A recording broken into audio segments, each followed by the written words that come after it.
So this is Doug Follette from Wisconsin. He's coming over here and looking at environmentally friendly tourism projects. Great, it's nice to be in New Zealand visiting it.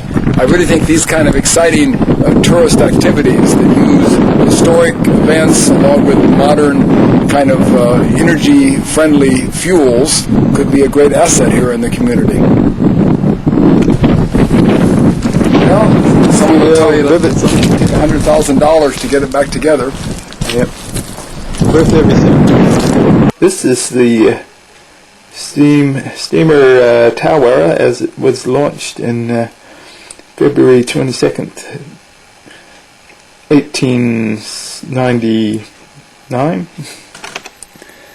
We hope to have her restored back to her original condition so that she can be returned to Lake Te as a tourist icon, and also an environmental icon, because we plan to use green waste and wood waste to power the ship, giving it a minimum ecological footprint and, well, a bonus carbon credit, I suppose, for the tourist industry.